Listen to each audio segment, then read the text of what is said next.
بسم اللہ الرحمن الرحیم۔ السلام علیکم۔ درباری ٹی وی یوٹیوب چینل پر آپ سب کو خوش آمدید کہتے ہیں۔ شیشے کی دیوار سے سر ٹکائے آنسو قطرہ قطرہ میری سنہری آنکھوں سے گر رہے تھے۔ شیشے کے اس پار وہ آئی سی یو میں تھا، نلکیوں اور پٹیوں میں جکڑا ہوا۔ جتنی بار میری نظر اس بے جان زرد پڑتے چہرے پر جاتی، نئے سرے سے اذیت سمیٹ لاتی۔ میری ٹانگیں مسلسل کھڑے رہنے کی وجہ سے بے جان محسوس ہو رہی تھی، مگر مجھے یہاں سے دور جانا منظور نہ تھا۔ تبھی کسی نے میرے سر پہ ہاتھ رکھا۔ کب تک کھڑی رہو گی یہاں؟ اور مجھے کندھے سے پکڑ کر آرام آرام سے چلتے ہوئے کرسی پر بٹھایا اور مجھے تسلی دی۔ تسلی کے دو لفظ ملنے پر میں ٹوٹ کر بکھر گئی، اور ایک مہربان کندھا ملنے پر رو رو کر میں نے اپنے دل کا سارا بوجھ ہلکا کیا۔ وقت جیسے اٹک سا گیا تھا، ہر طرف ایسی خاموشی محسوس ہوتی تھی گویا میں کسی شہر خاموشہ کی باسی ہوں۔ بس ایک بار اسے ہوش آ جاتا، ایک بار انہیں زندگی پھر سے موقع دے دے۔ میں نے شاید اپنی ساری زندگی میں کبھی کسی کے لیے اتنی دعائیں نہیں مانگی ہوں گی جتنی کل سے اس شخص کے لیے مانگ رہی ہوں، جو زندگی اور موت کی کشمکش میں پڑا ہے یہاں۔ مجھے بہت ڈر لگ رہا ہے، جانے ڈاکٹر آ کر مجھے کیا خبر سنائیں گے۔ میری آنکھوں کے سامنے ہی تو یہ سب ہوا۔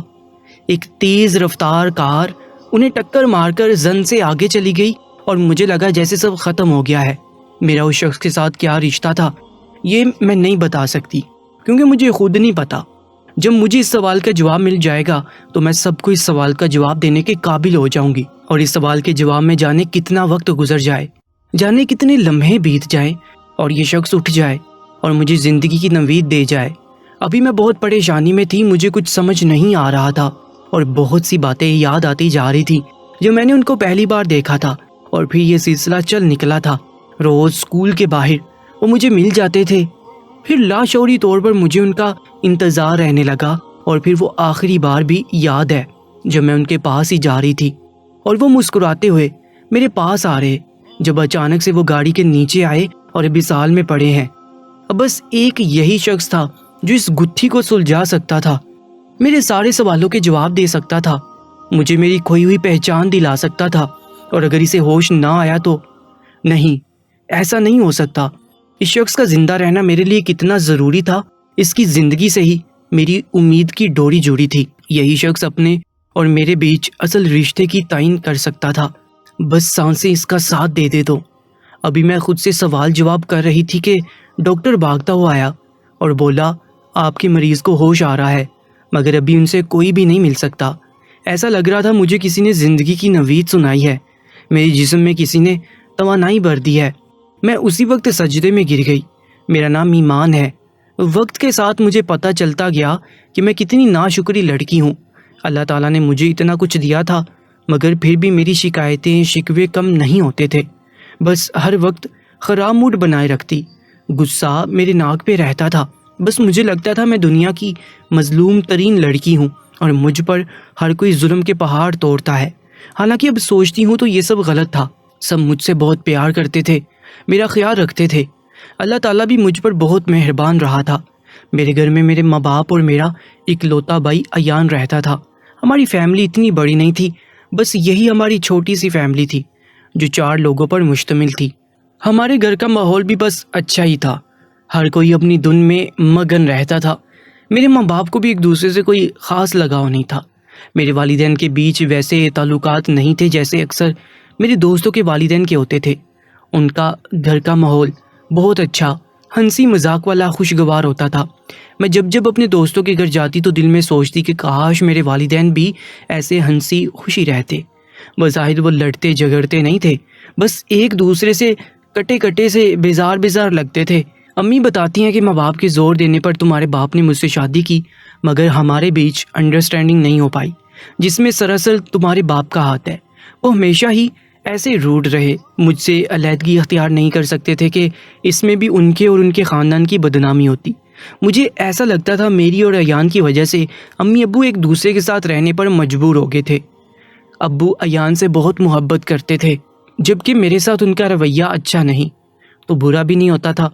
مجھے سمجھ نہیں آتا تھا اس کی کیا وجہ ہے۔ میں بھی تو ایان کی طرح ان کی اولاد تھی، ان کی بیٹی تھی، پھر اپنی اولاد میں فرق کیسا؟ یہ چیز مجھے بھی ڈسٹرب کرتی تھی۔ میں چھوٹی عمر سے سنجیدہ مزاج رکھتی تھی۔ شاید گھر کے ماحول کا اثر تھا۔ میری زیادہ سہیلیاں بھی نہیں تھیں، بس اسکول ہی وہ واحد جگہ تھا جہاں مجھے مزہ آتا تھا۔ میرا دل کرتا تھا اسکول ختم نہ ہو۔ وہاں کا ماحول، ہنسی کھلکھلاتی لڑکیاں، کھلا آسمان، سب مجھے بہت اچھا لگتا تھا۔ اسکول میرے لیے جائے پناہ تھا جہاں پر میں خوش رہتی تھی۔ جیسے ہی چھٹی ہوتی میرا موڈ خراب ہو جاتا۔ جیسے ہی مجھے اسکول سے چھٹی ہوتی تو سامنے ایک بزرگ کھڑا ہوتا جو بچوں کے غبارے بیچ رہا ہوتا۔ مجھے دیکھتے ہی میرے پاس آ کر کہتا، بیٹی 2 غبارے لے جاؤ، تمہارے کام آئیں گے۔ اس بزرگ کی بات سن کر مجھے بہت حیرانگی ہوتی کہ غبارے میرے کس کام کے؟ ہمارے گھر تو کوئی بچہ بھی نہیں تھا جس کو میں جا کر وہ غبارے دیتی۔ مجھے اس بزرگ پر ترس آیا۔ میں نے غبارے خرید لیے اور اپنے بیگ میں رکھ کر گھر آ گئی۔ اب سے یہ روز کا معمول ہو گیا تھا۔ وہ شفیق سی مسکراہٹ لیے میرے پاس آتے، میں 2 غبارے لے کر اپنے بیگ میں رکھ کر گھر آ جاتی۔ اب ہمارے بیچ چھوٹی موٹی باتیں بھی ہوتی تھیں۔ مجھے وہ بزرگ بہت اچھے اور اپنے سے لگتے تھے۔ مجھے ان سے بہت کشش محسوس ہوتی تھی۔ جب وہ مجھے بیٹی کہہ کر بلاتے تھے تو ان کی آنکھوں میں عجیب چمک اور محبت ہوتی تھی۔ مجھے یہ سب بہت اچھا لگتا تھا اور کبھی کبھی خیال بھی آتا تھا ان سے پوچھوں کہ سب لڑکیوں کو چھوڑ کر آپ صرف میرے پاس ہی کیوں آتے ہیں، مجھ سے پیار سے کیوں پیش آتے ہیں؟ مگر میں ان سے کچھ پوچھ نہیں پاتی تھی۔ انہوں نے مجھے کہا تھا، بیٹی تم مجھے انکل نہ کہو، مجھے بابا کہو گی تو مجھے بہت خوشی ہوگی۔ اور اس دن کے بعد سے میں نے بابا کہنے لگی۔ ایک دن میں یونیفارم تبدیل کر کے واپس کمرے میں جانے لگی تو بھائی کے کمرے سے عجیب طرح کی آواز آئی۔ میں نے پیچھے مڑ کر دیکھا تو جان نکل گئی کہ میرے بھائی کے ہاتھ میں 2 غبارے تھے۔ میں جانتی تھی اب یہ میرا بھی مذاق اڑائیں گے اور وہ پوچھ رہے تھے کہ یہ کہاں سے آئے، اور میں گھبرا گئی۔ اس سے پہلے کہ میں کوئی جواب دیتی بھائی زور زور سے ہنسنے لگے۔ تم بچی ہو جو اب بھی غبارے بیگ میں لیے گھومتی ہو، لگتا ہے تمہیں غبارے بہت پسند ہے۔ مجھے کہا ہوتا میں لا کر دیتا۔ بھائی نے میرے کزن کے سامنے میرا اتنا مذاق اڑایا کہ میں شرمندہ ہو کر رہ گئی۔ وہ بھی مجھ پر ہنسنے لگا۔ مجھے بہت برا لگا۔ میں روتی ہوئی وہاں سے نکل آئی۔ مجھے بہت تکلیف ہو رہی تھی۔ اب میں جانتی تھی اسی بات کو لے کر ہفتے تک میرا مذاق بنتا رہے گا۔ یہ صرف آج کی بات نہیں تھی، ایان کو عادت تھی ہر چھوٹی بات پر میرا مذاق اڑاتا تھا اور میری بے عزتی کرتا رہتا تھا۔ یہ سب لوگ عجیب تھے، میں خود کو ان کے بیچ ایڈجسٹ نہیں کر پا رہی تھی۔ شروع میں تو میں چھوٹی تھی، مجھے کچھ ہوش نہیں تھا، مگر جیسے جیسے میں بڑی ہوتی جا رہی تھی ان کے رویے مجھے تکلیف دینے لگے تھے۔ ابو تھے جو مجھ سے سیدھے منہ بات نہیں کرتے تھے۔ امی تھی جن کو اپنی سہیلیوں اور اپنے بیٹوں کی ناز نخرے اٹھانے سے فرصت نہیں تھی، اور بھائی تھا جو ہر وقت ہر کسی کے سامنے میرا مذاق اڑا کر رکھتا تھا۔ میں بچی تو نہیں تھی، 9ویں جماعت کی طالب علم تھی، یہ شاید میں ان کے رویے اتنے محسوس نہیں کرتی۔ جب پچھلے دنوں مجھے معلوم ہوا کہ میرے ماں باپ میرے سگے ماں باپ نہیں ہیں، یہ بات سن کر مجھے بھی بڑا صدمہ لگا۔ بلکہ میرے والدین کو اولاد نہیں ہو رہی تھی۔ ہر طرف سے مایوسی کا سامنا کرنے کے بعد انہوں نے مجھے گود لے لیا اور پھر معجزہ ہو گیا اور ایان ان کی زندگی میں آیا۔ اب ان کی ساری توجہ کا مرکز ایان تھا، کیونکہ وہ ان کا اپنا بیٹا تھا، اپنا خون۔ اب مجھے ایان جتنا پیار تو نہیں دے سکتے تھے، مگر مجھے غصہ اس بات پر تھا کہ جب ایان پیدا ہوا تو مجھے میرے اصلی والدین کے پاس کیوں نہیں بھیجا، کیوں مجھے اپنے ساتھ رکھا۔ میں یہاں خوش نہیں تھی، بظاہر میری ہر ضرورت پوری ہوتی تھی، اچھی پڑھائی، کھانا پینا، پہننا اوڑھنا، مگر مجھے چیزوں کی لالچ نہیں تھی۔ میں نے امی سے بھی لڑائی کی کہ مجھے واپس اپنے ماں باپ کے پاس بھیج دیں۔ ابو نے امی کو کہا بھیج دو اسے اس غریب خانے میں جہاں پر ایک وقت کی روٹی کے لیے کیسے پاپڑ بیلتے ہیں، اسے پتہ چلے تبھی سے ان آسائشوں کی قدر ہو۔ میں ان کی باتوں سے متفق نہیں تھی۔ مجھے نہیں لگتا تھا کہ یہ سب آسائشیں انسان کے لیے اتنی ضروری ہیں۔ انسان پیار کے بغیر نہیں رہ سکتا، اپنوں کا پیار ہی سب کچھ ہوتا ہے۔ مگر یہ میری بھول تھی۔ جب میں ان سے پوچھتی تھی تو ہمیشہ مجھے یہ کہہ کر ٹال دیتے تھے، ایک غریب فیملی سے تمہیں لیا تھا۔ بعد میں ہم نے ان سے کہا تھا کہ کسی قسم کا کوئی رابطہ نہ رکھیں، اور ایسا ہی ہوا۔ وہ اپنے کول کے پکے نکلے اور کوئی رابطہ نہیں رکھا، ورنہ ایان کی پیدائش کے بعد میرا ارادہ تھا تمہیں تمہارے والدین کے پاس بھیجنے کا تھا، مگر یہ تمہاری ماں کی ضد تھی۔ وہ تم سے محبت کرتی تھی اور یہی سمجھتی تھی کہ تمہاری قدم مبارک ہوئے، اور ایان ہماری زندگی میں آیا۔ اب بھی تم یہاں رہ سکتی ہو کیونکہ تمہارے اصل والدین کا کوئی عطا پتہ نہیں۔ ہم نے تو تمہیں بہت پیار دیا، کسی چیز کی کمی محسوس ہونے نہیں دی، پر تم نے بتا دیا پرائی اولاد پرائی ہوتی ہے، چاہے جتنا اسے پیار دیں۔ میں نے شکایتی نظروں سے ابو کی طرف دیکھا۔ ابو کی باتیں ہمیشہ حقیقت سے بھرپور اور تلخ ہوتی تھیں۔ مگر اتنے سال ان کے ساتھ رہتے رہتے بھی مجھے ان کے تلخ لہجے کی عادت نہیں ہوئی۔ حالانکہ سب ان کے مزاج سے واقف تھے، وہ باتیں تلخ کرتے تھے مگر دل کے برے نہیں تھے، حالانکہ ان کا مزاج ہی ایسا تھا شروع سے۔ اب میرا دل کرتا تھا مجھے والدین کہیں مل جائے، کسی طرح میں ان تک پہنچوں۔ امی سے میں نے کئی بار پوچھا، تب بھی امی بولی کہ انہیں سچ میں نہیں معلوم وہ لوگ کہاں چلے گئے، مگر وہ بہت اچھے اور شریف لوگ تھے۔ امی نے کچھ سوچتے ہوئے کہا، اگر ایسا تھا تو پھر کیوں انہوں نے مجھے خود سے الگ کیا؟ میں نے دکھی دل سے پوچھا۔ پیسہ بیٹا، پیسہ انسان کو بہت مجبور کرتا ہے۔ ان کی 3 اور بیٹیاں بھی تھیں اور ایک بیٹا تھا جو اس وقت بہت بیمار تھے۔ اس کے علاج کے لیے ان کو پیسے کی بہت ضرورت تھی۔ غربت کی وجہ سے انہوں نے تم کو ہمیں دے دیا اور ہم نے ان سے بعد میں کوئی رابطہ نہیں رکھا۔ میں تم سے بہت محبت کرتی ہوں۔ ایان سے محبت تو فطری ہے کیونکہ اسے میں نے اپنی کوکھ سے جنم دیا ہے، مگر تم ایسا ہرگز مت سوچنا کہ میں تم سے محبت نہیں کرتی۔ ایان کے ابو کے رویے کی وجہ سے میں دل برداشتہ ہوگی اور خود کو مصروف رکھنے کے لیے اپنی سہیلیوں، پارٹیز وغیرہ کا سہارا لیا۔ اب ایان پیدا ہوا تو ایان کے ابو تمہیں واپس اپنے والدین کے پاس بھیجنا چاہتے تھے، مگر میں انہیں ایسا کرنے نہیں دیا۔ امی کی باتیں سن کر مجھے بہت دکھ ہوا تھا، بہت عجیب لگتا، بہت تکلیف ہوتی۔ جن کو آپ ساری عمر اپنے ماں باپ سمجھے، جس گھر کو آپ اپنا گھر سمجھے، اچانک سے آپ کو پتہ چلے کہ یہ آپ کے والدین نہیں ہیں، یہ آپ کا گھر نہیں ہے جہاں پر آپ حق سے رہتے آئے ہیں، اس گھر پر تو آپ کا کوئی حق نہیں۔ اچانک سے سب اجنبی بن جاتے ہیں، یا شاید حقیقت جب سامنے آتی ہے تو ہمیں سب اجنبی لگنے لگتی ہیں۔ کچھ ایسا ہی حال میرا بھی ہو رہا تھا۔ اب جب سے مجھے یہ سب پتہ چلا تھا، میں بہت چڑچڑی اور بیزار ہو گئی تھی۔ اب میرا یہاں بالکل دل نہیں لگتا تھا۔ ہر وقت میں اپنے اصلی ماں باپ کے بارے میں سوچتی رہتی تھی اور ان کے پاس واپس جانا چاہتی تھی۔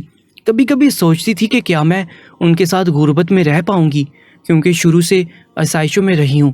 بس سارا دن میں اس بارے میں سوچتی رہتی تھی اور اسکول کے باہر اس بزرگ کو مل کر کچھ پل کے لیے سب بھول جاتی۔ کبھی کبھی سوچتی تھی کہ یہ ہمیشہ میرے پاس کیوں آتے ہیں، جبکہ اسکول کے باہر اور بھی تو بہت سی لڑکیاں ہوتی تھیں، مگر وہ سیدھا میرے پاس آتے تھے۔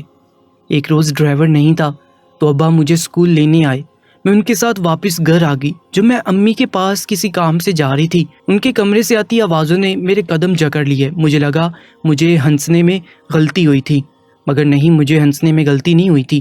ابو امی سے بول رہے تھے، آج میں نے ایمان کے اسکول کے باہر اس شخص کو دیکھا۔ کون شخص؟ امی نے حیران ہوتے ہوئے پوچھا۔ وہی جس سے ہم نے ایمان کو گود لیا تھا۔ وہ آدمی وہاں کھڑا تھا، اس کے ہاتھ میں غبارے تھے، شاید غبارے بیچنے کے بہانے وہاں ایمان سے ملنے آیا ہو سکتا ہے ایمان بھی اس کو جانتی ہو، یا پھر محض یہ میرا ایک خیال تھا۔ آپ کو غلط فہمی ہوئی ہوگی، اتنے سالوں میں اس نے پلٹ کر ایمان کی خبر نہیں لی، تو اب کیوں آئے گا؟ اور آپ اسے پہچان نہیں پائے ہوں گے۔ آپ کو کہاں یاد ہوگا وہ شخص؟ آپ کو کل کی باتیں یاد نہیں رہتی؟ اب بس چپ کر جائے۔ ایمان کے سامنے اس کا نام نہ لیجیے گا، پہلے ہی اس کا دماغ خراب ہے، بار بار واپس جانے کی ضد کرتی ہے۔ امی انہیں ٹالنے لگی۔ نہیں، مجھے اسے پہچاننے میں غلطی نہیں ہوئی۔ ماننا کہ گزرے ماہ سال میں اس کے چہرے پر بہت سی تبدیلیاں آئی تھیں، مگر مجھے نہیں لگتا کہ مجھے اسے پہچاننے میں غلطی ہوئی تھی۔ مگر ہو بھی سکتا ہے مجھے پہچاننے میں غلطی ہوئی ہو، مگر مجھے ایسا لگ نہیں رہا۔ ابو کچھ سوچتے ہوئے بول رہے تھے اور میری حالت بری ہو رہی تھی۔ مجھے یقین نہیں آ رہا تھا کہ وہی بزرگ جو مجھے اپنے سے لگتے ہیں، جن میں مجھے کشش محسوس ہوتی تھی، وہی میرے ابو تھے۔ اسی لیے وہ بہانے سے میرے پاس آتے تھے، مجھے بیٹی کہہ کر بلاتے تھے۔ مجھے رونا آنے لگا اور میں اپنے کمرے میں آ کر رونے لگی۔ ہاں، وہی میرے بابا ہیں۔ ان کا انداز، ان کی آنکھیں، ان کا لہجہ بتاتا تھا، ان کی آنکھوں کی طرف بتاتی تھی کہ وہی میرے سگے باپ ہیں۔ مجھے ان کی حالت یاد آئی، مجھے شدید دکھ ہوا۔ میلے پرانے کپڑے پہنے، لمبی داڑھی، مٹی سے اٹا چہرہ، ہاتھ میں غبارے، سب ان کی حالت بتاتے تھے کہ وہ کس طرح مفلسی کی زندگی گزار رہے ہیں اور میں یہاں عیش و آرام سے رہ رہی تھی۔ میں اتنا روئی کہ میری ہچکیاں بندھ گئیں۔ اب مجھے بے بسی سے انتظار تھا کہ صبح ہو تو میں اسکول جاؤں، مگر مجھے شدید صدمہ لگا یہ دیکھ کر کہ کل تو اتوار تھا اور یہ میرے لیے کسی صدمے سے کم نہ تھا۔ جتنی مجھے ان سے ملنے کی جلدی تھی، اتنی ہی دیر ہوتی جا رہی تھی، اور اگلے دن میں نے گن کر سنڈے کا دن گزارا۔ صبح سویرے کا الارم سیٹ کیا اور اسکول کے لیے تیار ہو کر روانہ ہوگی۔ اب میرا دھیان پڑھائی پر نہیں بلکہ چھٹی پر تھا۔ کہ کب چھٹی ہو اور میں اس انسان سے پوچھ سکوں کہ کیا واقعی وہ میرے بابا ہیں۔ لیکن قسمت کو کچھ اور ہی منظور تھا۔ میں جیسے ہی اسکول سے باہر نکلی میں نے یہاں وہاں نظر درائی، مجھے کہیں نظر نہیں آئے۔ میں بہت بے چین ہو گئی۔ تبھی وہ مجھے روڈ کے اس پار وہ نظر آئے تو میری جان میں جان آ گئی۔ میں نے مسکرا کر ان کی جانب دیکھا، ان کی طرف ہاتھ ہلایا اور اپنی طرف آنے کا اشارہ کیا تو وہ تیز تیز قدم اٹھاتے ہوئے روڈ پار کرنے کے لیے آگے بڑھ رہے تھے اور میں تیزی سے ان کی طرف بڑھ رہی تھی۔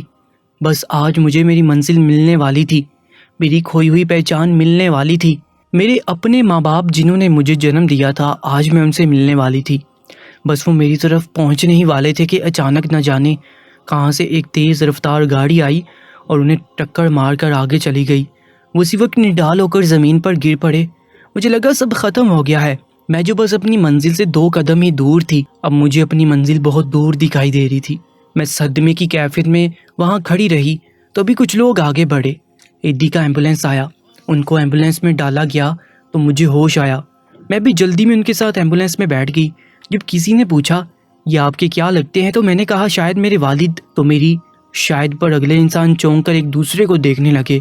ان کو شاید میں پاگل لگ رہی تھی، مگر حقیقت یہی تھی کہ مجھے خود بھی معلوم نہیں تھا کہ کیا واقعی میں وہ میرے والد تھے کہ نہیں۔ ایمبولینس جتنی تیزی سے چل رہی تھی مجھے لگ رہا تھا اتنی ہی دیر ہو رہی ہے، وقت گزر نہیں رہا۔ مجھے لگ رہا تھا بس میں نے انہیں ملنے سے پہلے کھو دیا۔ جب ہم ہاسپٹل میں آئے تو یہ ایک سرکاری ہاسپٹل تھا۔ فوراً ان بزرگ کو ایمبولینس میں لے جایا گیا۔ ان کی حالت بہت خراب تھی، بہت خون بہہ گیا تھا۔ انہیں ICU میں لے جایا گیا۔ ڈاکٹر کم امید دلا رہے تھے اور میری سانسیں ان میں اٹکی تھیں۔ اتنی جلدی میں انہیں نہیں کھونا چاہتی تھی۔ مجھے ان سے بہت سی باتیں کرنی تھی، بہت سے سوال پوچھنے تھے۔ یہ پوچھنا تھا کیا واقعی میں وہ میرے بابا تھے؟ میرا دل کہتا تھا یہ سچ میں میرے بابا ہیں۔ اگر یہی میرے بابا ہیں تو مجھے امی سے اپنی بہن بھائیوں سے ملنا ہے، مگر میری آخری امید تو بابا ہیں، وہی تو مجھے اپنی فیملی سے ملوا سکتے ہیں۔ اگر خدا نہ خواستہ ان کو کچھ ہو گیا تو میں کیسے سب سے مل پاؤں گی؟ میں نے تو اپنے بابا کے ساتھ وقت بھی نہیں گزارا، ان سے جی بھر کے باتیں بھی نہیں کی، وہ ایسے مجھے چھوڑ کر نہیں جا سکتے۔ میں اپنی پریشانی میں یہ بالکل بھول گئی تھی کہ میرے گھر نہ پہنچنے پر میرے گھر والے پریشان ہو رہے ہوں گے، مجھے ڈھونڈ رہے ہوں گے۔ اچانک یاد آیا تو ہاسپٹل سے ہی گھر فون کر کے اپنی خیریت بتائی۔ بدلے میں امی مجھے ڈانٹ رہی تھی کہ ہم کتنے پریشان تھے، مگر میں نے ان کی بات پوری نہیں سنی اور کال کاٹ دی اور پھر سے بابا کے لیے دعا کرنے لگی۔ ایک ایک پل مجھے خوف میں مبتلا کر رہا تھا، پریشانی وقت کے ساتھ بڑھتی ہی جا رہی تھی۔ تبھی ڈاکٹر نے خوشخبری دی کہ انہیں ہوش آ گیا ہے۔ تب میری جان میں جان آئی، میں نے شکرانے کے نفل ادا کیے اور دوسری بار گھر فون کر کے امی کو ساری حقیقت بتا دی اور انہیں کہا کہ جب تک بابا ہوش میں نہیں آ جاتے مجھے سب سچ سچ پتہ نہیں چلے گا، میں گھر نہیں آؤں گی، ان کے ساتھ ہاسپٹل رہوں گی، کیونکہ وہ یہاں اکیلے ہیں، ان کی فیملی کا بھی کچھ پتہ نہیں ہے۔ امی مجھے فون پر سمجھاتی رہی کہ واپس گھر آؤ، جانے کون ہے وہ آدمی، تم پرائے انجان آدمی کے پیچھے یوں رو رہی ہو، تمہارے ابو کو کوئی غلط فہمی ہوئی تھی۔ امی میں جانتی ہوں آپ مجھ سے یہ نہ چھپانا چاہتی تھی، ابو کو کوئی غلط فہمی نہیں ہوئی تھی، اگر ہوئی بھی تھی تو تب بھی یہ بابا میرے لیے اجنبی نہیں ہے، میں انہیں جانتی ہوں اور وہ میرے اسکول کے باہر روز مجھے ملتے تھے۔ ایسے بول کر میں نے کال کاٹ دی کیونکہ پیچھے سے ابو کی آواز آ رہی تھی۔ چھوڑ دو بیگم، کرنے دو اسے اپنی ضد پوری، جائے اپنے سگے رشتہ داروں کے پاس، 2 دن وہاں رہے گی تو اس کی عقل ٹھکانے آ جائے گی۔ ابو کا لہجہ ہمیشہ سخت اور روکھا ہوتا تھا کہ میرا دل دکھی ہو جاتا تھا۔ تبھی امی بھی ہاسپٹل آ گئی اور بولی میں تمہیں اکیلا نہیں چھوڑوں گی۔